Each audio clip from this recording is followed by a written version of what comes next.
awaywego. Good afternoon, everyone. My name is Oakland. I'll be your captain and storyteller today on our journey to Storybook Land. Before we get started, for your safety, we ask you all remain seated, keeping your hands, arms, feet, and legs inside the boat at all times. And parents, please supervise your little ones so our story doesn't take any unexpected turns.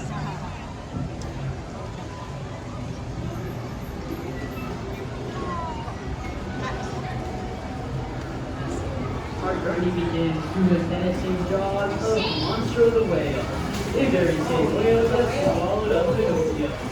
But not to worry, friends, though we might seem scary at first, he's actually taking us to a magical place called Storybook Land.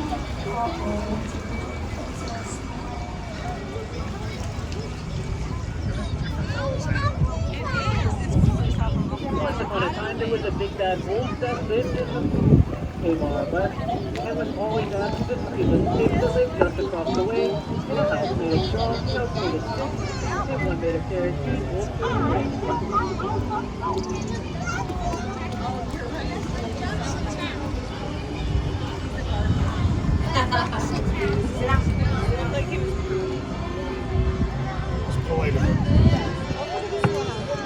Our story takes a strange turn as we approach a quaint English village here on our left.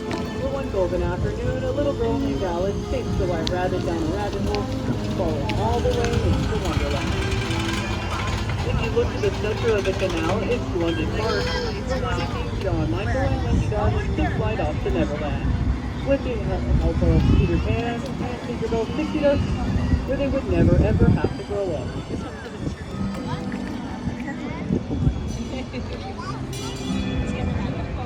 Mystery and enchantment can also be found here like the Golden Kingdom of Agrabah, or a street rat named Aladdin bumped into Princess Jasmine in the marketplace and stole her heart.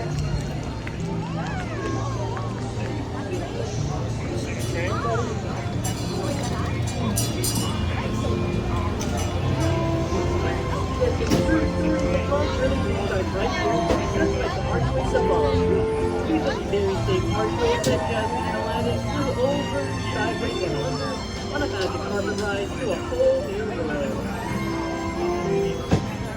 Up ahead is the Cave of Wonderland.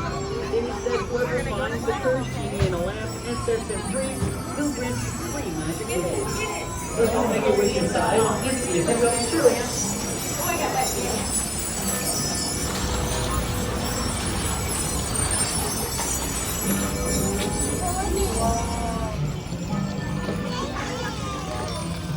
Snow White wished for safety and sanctuary as she fled from the evil king. And on our right is the very safe cottage that she stumbled upon, home to the Seven Dwarfs.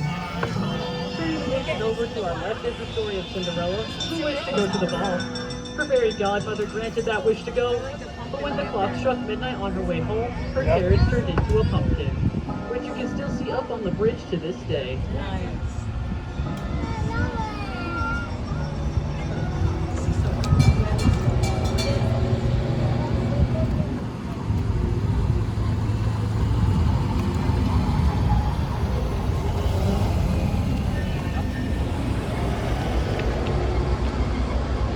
Cinderella once said, "A dream is a wish your heart makes when you're fast asleep." And what better way to fall asleep than on a bed of quilted flowers like the ones on our left?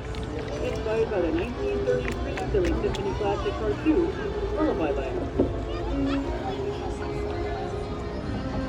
Well, Rapunzel had a dream to see the floating lantern gleam on her 18th birthday, and with the help of Flynn Rider, she let down her hair, climbed down her tower, and the two of them went off to the kingdom of Corona to have the best day ever.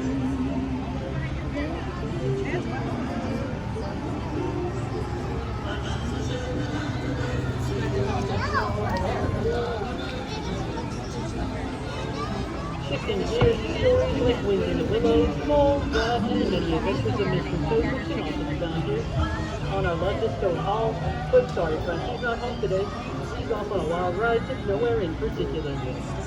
Also on our left is the Kingdom of Arendelle, where the Ice Queen Elsa is said to have gone onto the top of the fjord to build an icy palace up above. Her sister Anna could not let her go, but thanks to the power of love, the two of them proved their family could weather through these hardships and snowstorms. And on our right is where a witch named Geppetto wished upon a star for his puppet Pinocchio to turn into a real boy. Thanks to the help of the blueberries magic, his wish came true.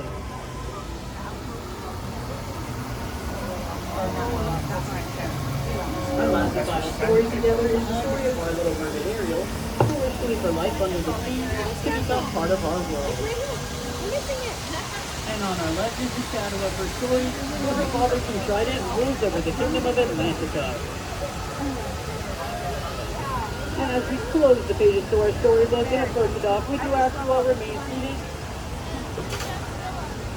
Keeping your hands, arms, and fingers inside the boat, please.